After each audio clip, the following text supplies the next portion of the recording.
Assalamualaikum warahmatullahi wabarakatuh. Jadi di sini saya akan mempresentasikan hasil kerja yang telah saya buat.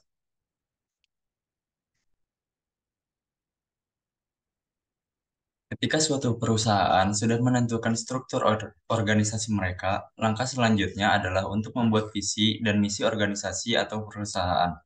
Visi adalah goals atau tujuan utama yang diharapkan di perusahaan. Dan misi adalah proses atau langkah yang harus dilakukan untuk mewujudkan suatu visi perusahaan. Untuk membuat suatu misi, salah satu metode yang bisa diterapkan adalah dengan menggunakan metode balance scoreboard.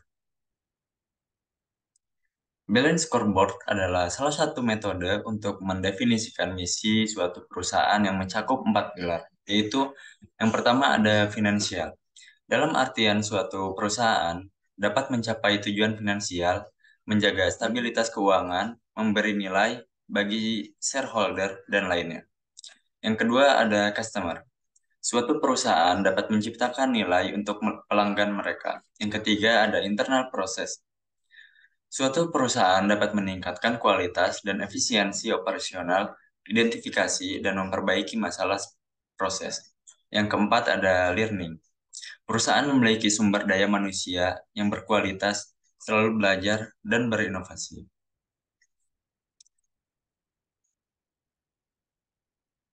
Selanjutnya, balance scoreboard bisa dijadikan acuan dalam pembuatan suatu misi.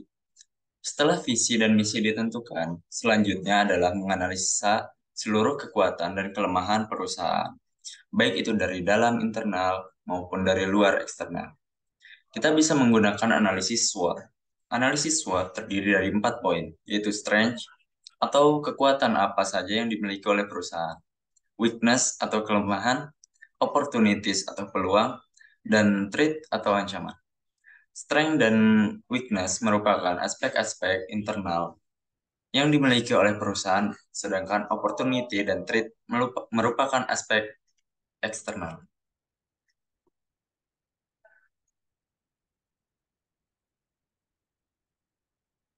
Setelah analisis SWOT dilakukan, selanjutnya adalah membuat strategi bisnis dan strategi ESIT. Kita bisa menggunakan Word and Paper Framework yang merupakan suatu framework yang digunakan untuk merancang suatu strategi bisnis dan strategi SIT. Kita bisa membuat strategi bisnis berdasarkan dari analisis SWOT yang sudah dibuat dengan menentukan korelasi atau suatu keterkaitan antara poin-poin SWOT. Dari keterkaitan tersebut, kita bisa menyusun suatu strategi bisnis, misalnya strength suatu perusahaan adalah sumber daya yang berlimpah dan opportunity-nya adalah demand dari pelanggan yang banyak.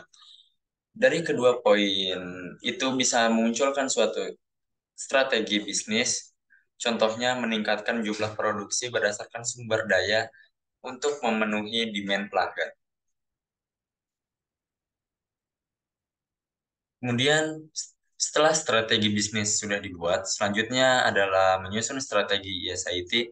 Untuk menyusun strategi ESIT, kita bisa menganalisis strategi bisnis yang sudah dirancang dan menentukan strategi apa yang kira-kira bisa dikembangkan lebih jauh dengan menggunakan ESIT. Contohnya adalah salah satu strategi bisnis yakni meningkatkan keakuratan rantai pasokan yang masuk. Kita bisa menyusun strategi ISIT berupa penggunaan RFID di setiap supply yang datang.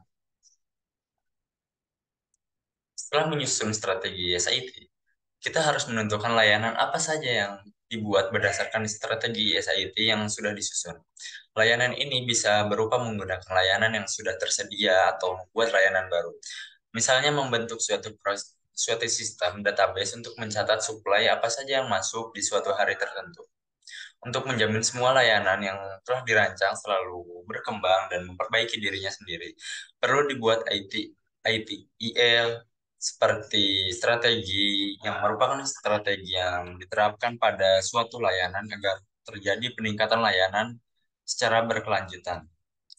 ITIL service strategi mencakup service desain atau desain dari layanan itu sendiri, service transition yaitu proses apa saja yang terjadi ketika layanan mengalami suatu perubahan, dan service operation, yaitu proses apa saja yang terjadi ketika layanan sedang berjalan.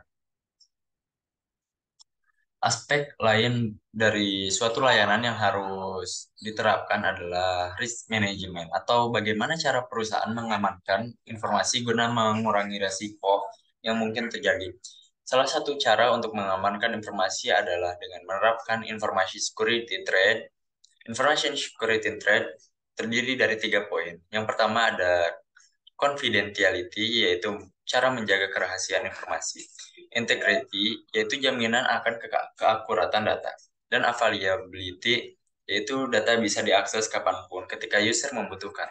Untuk mengimplementasikan information security threat, kita bisa menggunakan berbagai macam referensi. Salah satunya adalah ISO 27000 Family, yang merupakan suatu standar acuan untuk keamanan sistem.